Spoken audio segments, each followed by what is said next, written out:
बिस्मिल्लाहिर्रहमानिर्रहीम। अस्सलाम वालेकुम। मैं मिसेस आफ्ताब अपने चैनल बड़े पापा की रेसिपी के प्लेटफॉर्म से आज आपके साथ रमज़ान की एक स्पेशल रेसिपी शेयर करने आई हूँ जी। तो आज मैं बनाने जा रही हूँ पापड़ी चाट, पापड़ी चना चाट। तो इसमें देखिए क्या क्या जाएगा। ये चने हैं, मैंने 1 कप के करीब चने लिए हैं, 1.5 कप आलू है, 1 टमाटर है, 1 प्याज है बड़े साइज़ का। इसमें मेरे हरे धनिया की पत्तियाँ हैं और साथ सब्ज़ पुदीने की पत्तियाँ भी हैं और सब्ज़ मिर्च भी है। साथ ये इमली का पल्प है, मैंने 3 चम्मच इमली के भिगो दिए थे और इसका पल्प बना दिया इस तरह थिक सा। ये पापड़ी है। तो चलिए अब चाट बनाना स्टार्ट करते हैं जी। तो मिक्सिंग स्टार्ट करते हैं। सबसे पहले हम डालेंगे इसमें चने। तो 1 कप चने हैं और 1.5 कप के करीब आलू है। आलू हमेशा चाट में ज़्यादा ही अच्छे लगते हैं, तो आप कोशिश कीजिएगा आलू ज़्यादा डालें।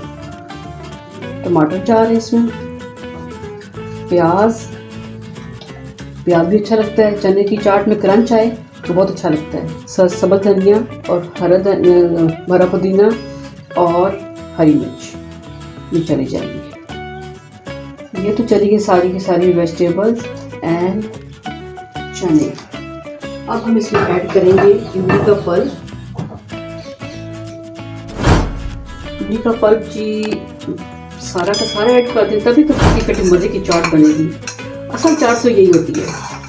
तो बाकी हम मिक्सिंग करते हैं ना बूंदी तो और चीज़ें वगैरह, वो भी चाट होती है, लेकिन ओरिजिनल चाट यही है। एंड पर हम इसमें डाल देंगे पापड़ी। बीच में भी शामिल कर सकते हैं पापड़ी थोड़ी सी, ताकि पापड़ी सॉफ्ट हो जाए खाने टाइम तक। तो देखिए हमारी झटपट चना चाट पापड़ी वाली तैयार हो चुकी है।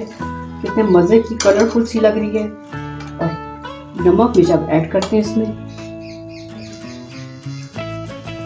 अब इसमें डालूंगी मैं 1/2 टीस्पून के करीब चाट मसाला और 1/4 टीस्पून इसमें जाएगा नमक। बस, इससे ज़्यादा नहीं। अगर आपको ज़्यादा ऐड करना तो बेशक कर लीजिएगा, लेकिन ज़्यादा अच्छा नहीं लगता। ये तकरीबन 1/4 टीस्पून रेड मिर्च भी है। बस करारी सी हमारी चाट तैयार है। तो अब इसको सर्व करते हैं हम किसी अच्छे से बाउल में। झटपट पापड़ी चना चाट हमारी रेडी हो चुकी है। अब जी अल्हम्दुलिल्लाह हमारी खट्टी चटखारेदार पापड़ी चाट रेडी हो चुकी है। बहुत मज़ेदार है। खट्टी इतनी ज़्यादा है कि आपको मज़ा आ जाएगा, और चटखारेदार तो फिर ज़ाहिर बात है, इसमें नमक मिर्च चाट मसाला वगैरह डाला गया है, तो खूब मज़े की करारी सी चाट है आज की इफ्तार टेबल पर। तो आप भी इस चाट को एंजॉय कीजिएगा बनाकर। तो मुझे को अपनी दुआ में ज़रूर याद रखिएगा। नेक्स्ट रेसिपी तक के लिए अल्लाह हाफिज़।